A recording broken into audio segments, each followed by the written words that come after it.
हाँ, हर घर में, हर गली में, हर मोहल्ले में रामनाथ है।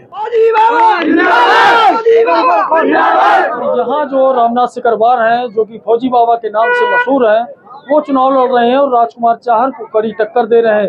अब देखिए कि किस तरह से फौजी बाबा यहाँ खड़े हुए हैं डिवाइडर पर और उनके समर्थकों की खासी भीड़ है।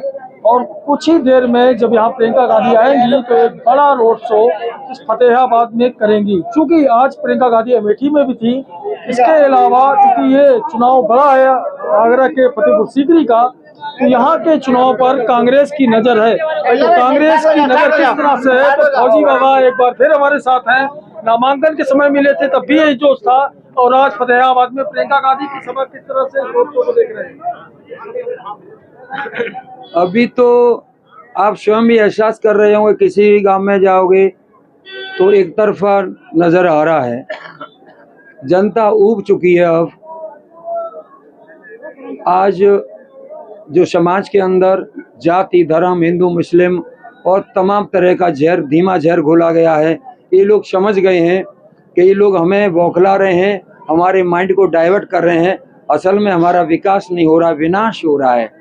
उदाहरण के लिए देखिए, पहले आर्मी की नौकरी बहुत अच्छी थी, जॉइन करते ही उसमें भविष्य था, वर्तमान था और हर बेरोजगार के लिए एक रास्ता था आर्मी की नौकरी। इन्होंने उसका भी नाश कर दिया, अग्निवीर बना दिया और अग्निवीर का न वर्तमान है न भविष्य है। 18 साल में ज्वाइन करो, 22 साल में रिटायर हो जाइए, और जबकि हमारे देश के लीडर 100 साल तक रिटायर नहीं होते हैं। दूसरा, आज कोई भी जवान परीक्षा देता है तो उसे डर रहता है पेपर लीक तो नहीं हो जाएगा, दूसरे दिन वो उसका डर साबित हो जाता, पेपर लीक हो गया। तो इनको अब सुरक्षा नहीं है किसी भी तरह की, और इनको एहसास हो रहा है कि रामनाथ को अगर हम सांसद बनाते हैं तो इनके अधिकारों की लड़ाई लड़ेगी। जनता घरों से निकल चुकी है, चुनाव रामनाथ नहीं लड़ रहा है, प्रत्येक बच्चा लड़ रहा है और प्रत्येक बच्चा इसका प्रचार कर रहा है। और जो मैं पहले एहसास करता था मैं अकेला रामनाथ हूँ, पर अकेला रामनाथ नहीं हूँ। हाँ, हर घर में, हर गली में, हर मोहल्ले में रामनाथ है। प्रियंका गांधी जी आ रही हैं, आज रोड शो करेंगी, तो इससे कितना फायदा होगा, जनता में कितना उत्साह बढ़ेगा? देखो, प्रियंका गांधी जी नेशनल लीडर हैं, उन्हीं की बदौलत मुझे टिकट मिली है। मैं उनका बहुत सम्मान करता हूँ, जनता भी सम्मान करती है। आज वो आ रही हैं तो निश्चित तौर पे उनके आने से बहुत बड़ा एक अच्छा संदेश जाएगा और अच्छे परिणाम निकलेंगे। अच्छा, जो सांसद राजकुमार चाहर हैं, उनको लेकर के जनता में तरह तरह की प्रतिक्रियाएं हैं, तो आप भी क्षेत्र में जाते हैं, जनता क्या कहती है? जनता तो आप रोजाना सोशल मीडिया में देख रहे हैं कि जनता परेशान हो चुकी है। राजकुमार ही नहीं, अकेले नहीं है ऐसे।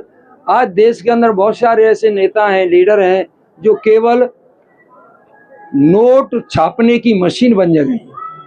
सांसद, विधायक, मंत्री नहीं, वो नोट छापने की मशीन बन गए हैं। लोग समझ गए हैं कि हमने जिस नेता को चुना था अपनी सेवा के लिए, वो सेवक बन गया या नोट छापने की मशीन बन गया। अब इन्होंने निर्णय ले लिया, हान लाभ जीवन मरण जब यस विदेहात, ईश्वर ने रच दे ये बुई होगो, जनता ने फैसलो कर लो बुई होगो, मैं हाथ में कछू ना हाथ और मुंह पे झूठ बोलो आवत उन्होंने। ये तो हाल 400 पार कह देते हैं, कहते मोते फाटक तो हत उन्होंने। मैं तो जिस दिन जीतने के बाद मेरे हाथ में सांसद का सर्टिफिकेट मिल जाएगा, उस दिन कह दूंगा कि मैं अब आपकी सेवा करने के लिए तैयार हूँ। उससे पहले मेरे अंदर वो दिव्य शक्ति नहीं है कि मैं कह दूं कि मैं जीत रहा हूँ। दिव्य शक्ति तो जिन पे तो कह रहे हैं 400 पार। एक ये भी कहा जाता है कि अब 2 जोड़ी कपड़े लेकर और खाना गाड़ी में ही बन जाता, खा लेते हैं, घर से ज्यादा वो नहीं रहता, तो इसके बारे में क्या कहेंगे? देखो, one day this body will merge into ashes and soils when and where we don't know।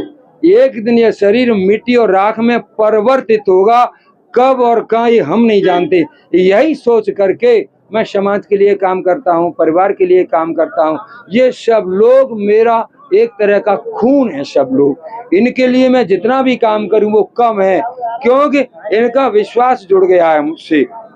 ये वादा कर रहा हूँ, इनके दिल और दिमाग में जो रामनाथ की पिक्चर घूम रही है, वो पिक्चर कभी धुंधली नहीं पड़ने दूंगा।